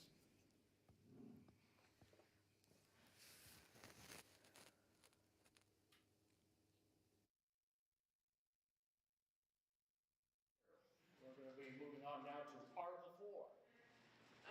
Basically, back to 2013 to present, what our numbers were voting from the floor versus at the polls. The biggest year we had was 187 people at a floor vote in the last 10 years, which is about 8% of our checklist. That's my question. I want to know if we have any information from other towns or any other issues we voted on Australian ballot, if it shows a significant difference of people voting Australian ballot versus voting on the floor. If more people were in attendance, if it was voted down, the select board might know where to trim or go back and reevaluate. But people actually need to participate in meetings and informational sessions in order for them to know that. I'd like to make a motion to table this article. All right, we're moving on to Article 5. So I feel when we have a meeting that I can talk about the library, because I don't agree that we should build a new one. We have enough place there to add another room to it. And as far as having other events, we have a community room at the town clerk's office. And I hate to say it, I love the library, but our younger generation uses their phones for 99% of everything. I don't see the town putting all that money into the taxpayers without something that's not bringing taxes into the town. When we can use that mansion property to either sell it for someone to put business there or an elderly housing or something instead of a library that's just going to take money when schools have libraries in them. So while we're waiting for Rebecca to respond, I'd like to say something about the library. I look at the library the same way I look at the rec center. You look at our county and you look at the drug overdoses and the opportunity for our children to get involved in the drug system, where the drug money can provide them with a lot better living than you could get from working 40 hours a week, and I think that's a damn shame. But I do think that the children are our future, and the opportunities we give them when they are young determine how they turn out to be as adults. If you want fine adults, you have to provide programming for them. You have to give them an opportunity where they don't get into that life. When Wendy tells me 1 week, not too long ago, that there are 3 Narcan overdoses in the town of Highgate, the little small town of Highgate, that is depressing.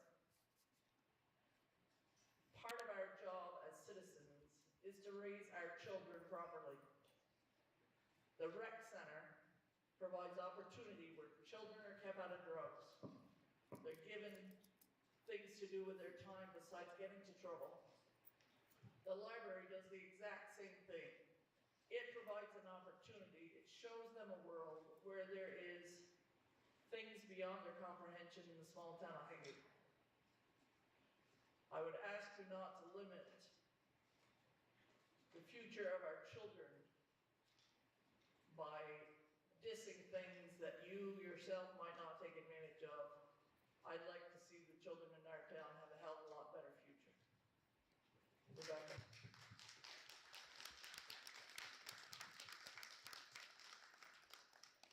I don't think that I can say it much better than that.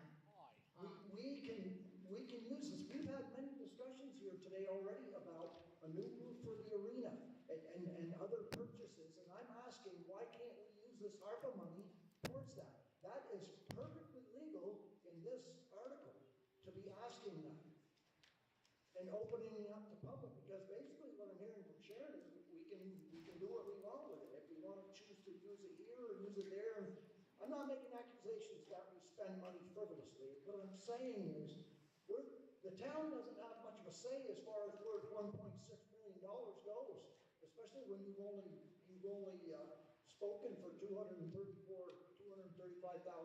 worth of it. And it is perfectly within my right and any other taxpayer to ask.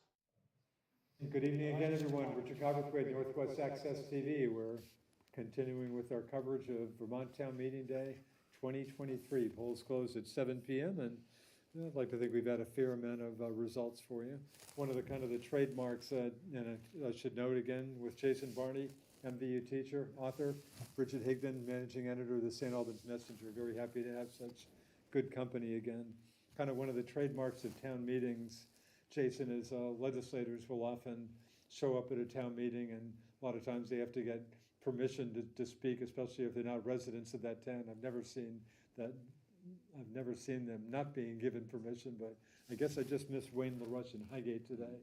I saw Lisa Hango's kind of written summary of some of the stuff she's been up to. I guess she wasn't there in person, but, and again, you're a former legislator. You can recall talking at town meetings to the folks as a legislator? Yeah, so for the communities that just have the informational meeting, the state reps probably made the effort to stop by and chat, or the senators made the effort to stop by and chat. But for the communities that have the traditional town meeting, it's I can remember trying to make both, where I would go to Franklin first and then drive over to Highgate, and in both cases, you're standing up just as any elected official is up there, and you're trying to give a little bit of a synopsis as to what's happening in Montpelier. So at that point, there was a one-member district, Highgate and Franklin? Yeah, Highgate and Franklin, yeah. Okay, of course now it's Highgate, Franklin, Berkshire, and Richford, four-town, two-member district. And one of my roughest memories as a state rep was when it was an instance where I tried to play politics.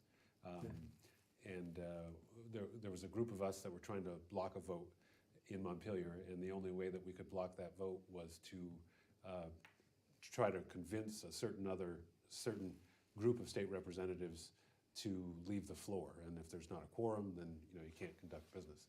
And I didn't think it was a stupid move at the time, but when I got up in front of the voters, in particular Highgate, I can remember that there were a couple of taxpayers who stood up and said, no, we want our state representative on the floor voting. Don't play Some politics. people paying attention, huh? Yeah, but from a democracy standpoint, or point of view, that's the exact sort of interaction that a young state representative needed. But also that's what you want in a democracy. You want the people giving you feedback. And then the other thing, I was also lucky enough as a young state representative for Franklin and Highgate to, and I can't remember how I did this, but I had a conversation with Howard Dean when he was governor about coming up to Highgate and just sort of reading the tea leaves on the civil unions debate at the time. Pretty intense debate. Yeah, and if I got direct honesty when I tried to manipulate a vote playing politics, Howard Dean definitely got some, he got an earful on the way back in the civil unions discussion, to the point where I think he said to me that he wasn't going to come back to the Highgate town meeting for a little while. So, but yeah, I'm sure the state representatives and the state senators reached out to at least the select boards, and many of them probably made the effort to say hello to folks and check in, because the legislature is, they take a little bit of time off so that state reps they're off this week, in fact, with town meetings. so that state reps and senators can check in with folks back home. Right. Bridget, did you come across any legislators recently, today or before today, or? I did not run into any today. Yeah. No, not recently. Yeah. Yeah. Interesting. Boy, Franklin County just strikes me, speaking about legislators, just kind of a parallel universe. I mean, we keep reading about the, the supermajority that Democrats have in Franklin County. It's, I mean, talk about a different world. Right, What yeah, it really is a Republican a stronghold 13, a still, 13-member delegation with, I guess, what now, 12 Republicans and and Rep. Mike McCarthy, the one Democrat, happens to be my district in St. Albans City. But boy, what a kind of a different world up here. And an issue getting, well, I guess not town meeting related, but I suspect it might have come up if folks saw some of their legislators today, but S5, the Affordable Heating Act, formerly that sounds like been the hot issue, but governor not happy about it, but I'm not sure he's going to have enough votes to his presumed veto. Right. Not sure he's going to pull off another successful veto this year. Yeah, You're not running sure. into that issue. It's been a pretty hot issue in the state. Yeah, we've had some people writing in to the messenger Yeah, about it. yeah. But yeah, it'll certainly be interested to see what happens. Interesting. So Fairfax, a couple of contested races, but no numbers out of Fairfax at this point? Yeah, no results yet, but there are two contested select board races. Right. The 3-year seat between Bryce McNall and David Raymond, and the 2-year seat between incumbent Stephen Bissett and Tim Burns. Right. Yeah, I spoke with all 3 of those 4 candidates. Yeah. And it was interesting to see the differences that appeared between them. And we have Stephen Bissett, who's been on the board for years and years, and is coming up on his 5th or 6th term here, while Tim Burns is newer to Fairfax, has a young family, and is just looking to get involved. Same with Bryce McNall. He's lived there a long time, but is just sort of getting involved now for this first time.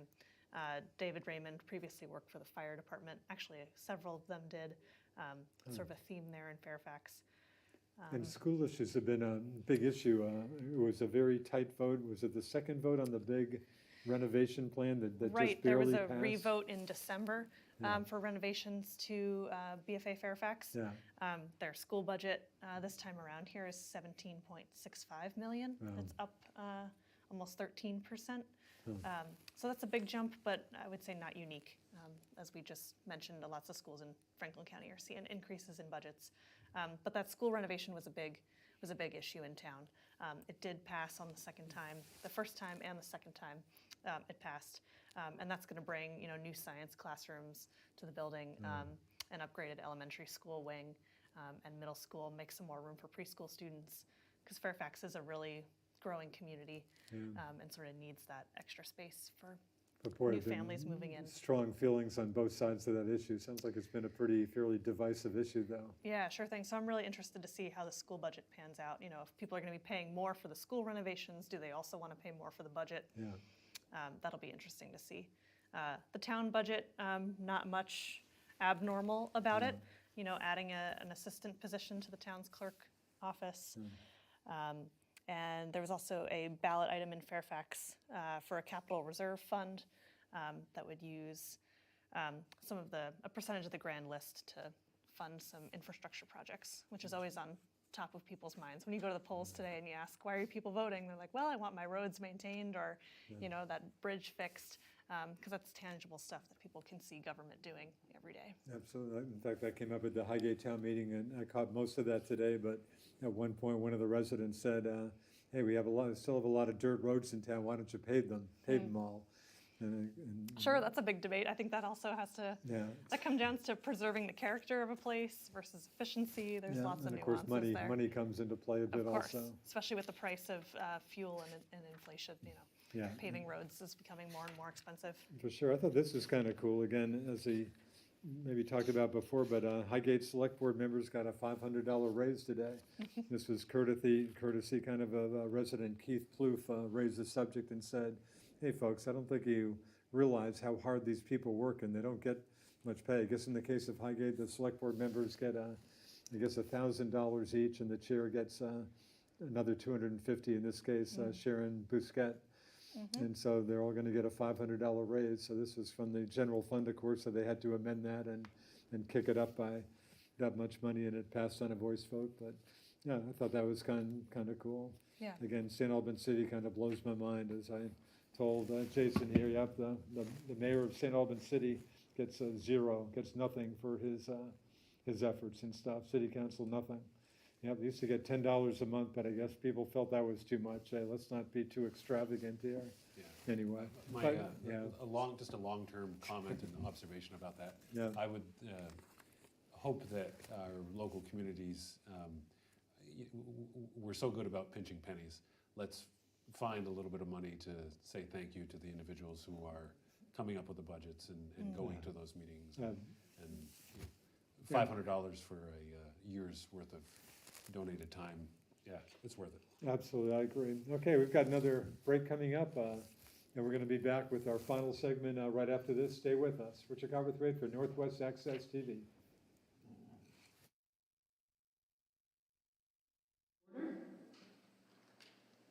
Floor is now open for nominations for one select person for a term of 3 years by ballot. Gavin Ryan has been nominated. Is there a second? Seconded by Linda Hodak. Are there any other nominations? Are there any other nominations? Are there any other nominations? Hearing no objections, I would move the clerk cast one ballot for Gavin Ryan as select person for a term of 3 years. Congratulations, Gavin.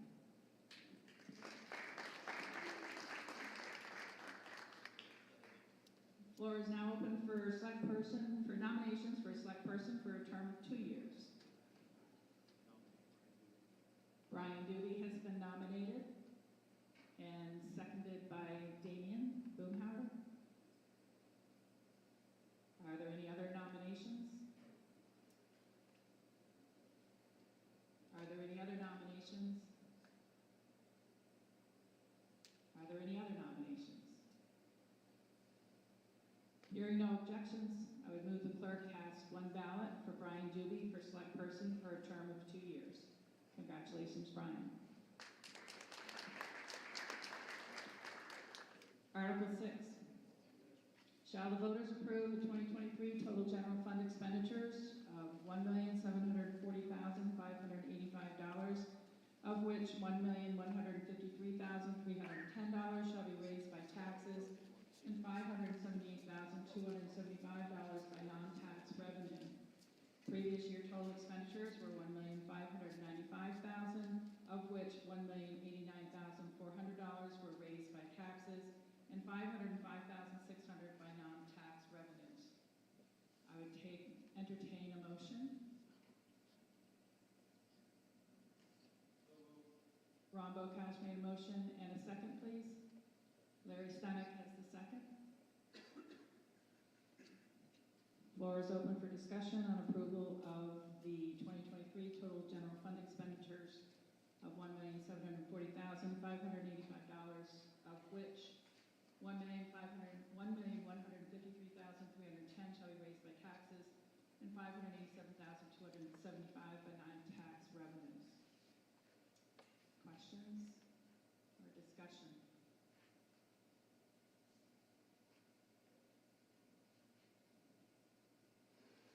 votes from the floor? You hit them all. Okay. Any other questions from any of the voters? Ready to call the question? Okay. All in favor of approving the 2023 total general fund expenditures of $1,740,585, of which $1,153,310 shall be raised by taxes and $587,275 by non-tax revenues, please indicate by saying aye. Aye. All opposed, please indicate by saying no. The ayes appear to have it. The ayes have it. Motion carried. Need a motion at this point to adjourn. So moved by Tom Hargan. And a second? John Baxter. Thank you, everyone. Have a great rest of your day. I'd like to now call... Good evening again, everyone. Richard Cowperthwait with Northwest Access TV. We're in our final segment here, about another 10 minutes or so, as we will be wrapping up our coverage of Town Meeting Day 2023 here in mostly Franklin County. We're about to give you some Alberg, and again, alongside Jason Barney, MVU teacher, political observer, author, former legislator, and Bridget Higdon, managing editor of the St. Albans Messenger. Really appreciate your presence, folks. Great job as always. Now, let's jump out of Franklin County for the moment. Alberg, kind of an interesting issue in Alberg that I guess passed, Bridget? Yes, they were voting on whether to start up Alberg Rescue, their own professional rescue squad. So voters approved $300,000 for that initiative, 217 to 119. So that's big news for Alberg. Otherwise, their town budget passed. The school budget did not pass. It failed by 10 votes, 162 to 172. Boy, that's another town that's often has issues getting a school budget passed. Mm-hmm. And I guess that's the only other school budget result we have, aside from Maple Run having been easily approved, St. Albans City, Town, and Fairfield voters. Right, yes, Maple Run passed there, correct? Alberg went down. Mm-hmm. Interesting. Yeah. And again, you mentioned St. Albans City taxes for that Maple Run. Again, it's St. Albans City, St. Albans Town, and Fairfield residents. I'm a city resident, and it sounds like I've got to dig a little deeper for kind of my share of that, huh? Yeah, unfortunately so. So based on the way that the state calculates education taxes, something called the Common Level of Appraisal, the CLA, hit St. Albans City harder this year than the town and Fairfield. So residents of a $300,000 home in St. Albans City should expect their education taxes to go up by $816. Wow. Versus town residents, we'll see about $60 increase. Fairfield about $399. So those are sort of the values of the CLA will be adjusted. The city will have to go through a reappraisal process Yeah, it sounds like in the coming months. I guess that's another issue too, lack of reappraisal firms. Sounds like a lot of communities need to do a reappraisal, and Yes. good luck finding folks to do this. Right, before the next election when values can change again. So I think that'll be an issue to watch for sure. Also, St. Albans City mentioned again, no contest. Marie Bissett reelected in Ward 3 City Council, and Trudy Coffey winning the Ward 4 seat uncontested. She'll succeed.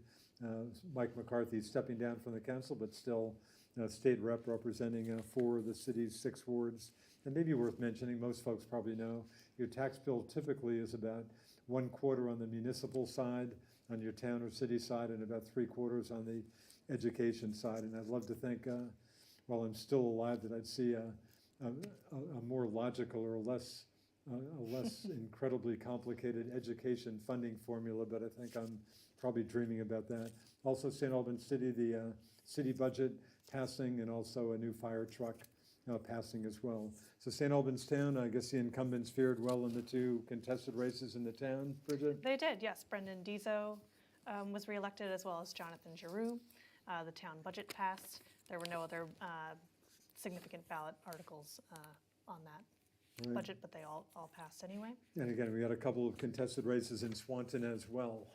Right, yes. Coney Hemingway was elected there, as well as Steve Bourgeois on the select board. Right. Again, Highgate, I've touched on Highgate a bit. No contested, right? I should mention 2 select board members were reelected. Richard Flint, who was on hand for the town meeting today, and Christopher Egan, I hope I'm pronouncing his last name correctly. And again, we've maybe touched on, but boy, a number of offices for this town meeting, just no candidates run. Highgate had a third select board office that was up for election, and nobody ran for it. And I think they needed 24 write-in votes, and I don't think anybody got 24 write-in votes, so the select board will end up appointing somebody. Georgia, a pretty interesting situation in Georgia, had probably as many contested races as any town in Vermont, I would think. Couldn't have too many more. There were a bunch of contested races, and incumbents had a pretty tough day. Doug Bergstrom, the chairman of the Georgia Select Board, who was appointed last year, defeated by challenger Jamie Comstock. Incumbent board member Gary Wright, who served, I think, a lot of years on the Georgia Select Board, defeated by the Reverend Devin Thomas.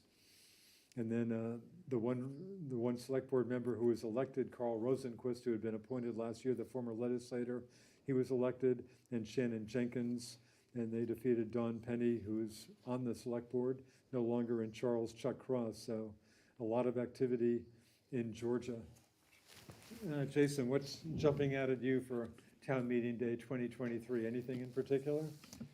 Yeah, I think just a general disappointment that more people aren't in the mindset to go vote on town meeting. I'm just looking at the results that Bridget brought up for the Alberg Elementary School. To have the school budget fail by 10 votes, I understand that's part of democracy, and your budget goes to the taxpayers. But just to think that if they had been able to find another 5 or 10 more votes, if they changed a vote or two, that the school budget would have passed. And again, it sounds like we're not going to nail down. Yeah, I still MVU. don't have MVU's budget numbers yet. But then the other thing is, just to follow up something that you were mentioning too, a lot of these towns are in situations where people aren't stepping forward for some of these positions. Yeah. And that, I don't want to say put stress on the system, but you would hope that you would have enough civic-minded folks in our communities who would step forward to be on school boards, to be on the select boards. I wonder if that lack of interest is part of the reason why some of the towns are moving towards appointing treasurers or appointing other specific positions, because sometimes they're not getting people to run. Yeah, St. Albans City made that switch a year or two ago, changing the charter to appoint the city clerk and treasurer. Yeah. Just concerned about, especially a not qualified candidate, and in the course of the city, before that charter change, the city clerk and treasurer had to be a city resident. And that definitely seems to be a trend, appointing especially clerk and treasurer positions and not electing them all the time. And you said that there was a Highgate Select Board position that. Highgate, there were 3, two Nobody ran incumbents for one. ran and were reelected, and 1 open slot, nobody ran for it, and I doubt anybody got 24 write-in votes, so the 4, members will appoint. Hopefully we'll find somebody to serve. And I don't think that's a unique case in the county. No, hardly. And it's also, also a situation where you only have one person running, for some of the select board seats or school board seats, to only have one person step forward. That's fine. I mean, you're going to have somebody get elected.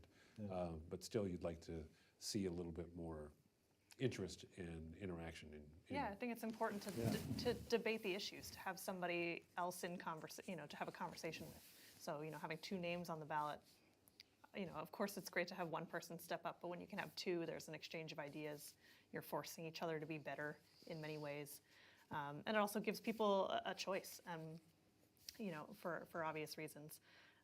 We saw in Georgia, we saw some newcomers come onto the board. We're going to see Cody Hemingway in Swanton, which I think is great to see some new voices, bring some sort of diversity to boards, some younger voices, some more women. I think that would be really great to reflect the county as we see it today. Yeah.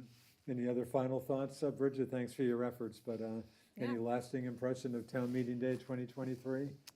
Not particularly. I think it's really interesting to see You know, so many budgets passed, you know, despite sort of the inflation we're seeing across the board. It'll be interesting to see what happens with MVU, with the more eastern school districts and FNESU's districts and Franklin West. We're still waiting on results from Enosburg, from Fairfax, so we'll have those for you tomorrow morning at the Messenger, I'm sure. Yeah. And we'll continue to follow up, you know, now with these new boards and how they organize themselves and what initiatives they're going to take up in the coming weeks and months. Very good. We're going to give Bridget kind of the last word. And again, thanks very much, Bridget Higdon, the managing editor of the St. Albans Messenger. Again, read all about it tomorrow morning. Thanks for your time, Bridget, and expertise. Sure. Thanks for having me. And Jason Barney. Jason, always good to see you. Author, MVU teacher, former legislator, political observer. Really appreciate the time. Thanks for your efforts. And sorry you got to go back to real work tomorrow. Good luck out there. And again, many thanks to our guys. Josh, Paul, Alan, and Katie, the folks who do all the hard work behind the scenes. Thanks for all the folks who gave us information. And again, thanks for watching us here on Northwest Access TV. I'm Richard Cowperthwait. We'll see you next time. Thanks. See ya.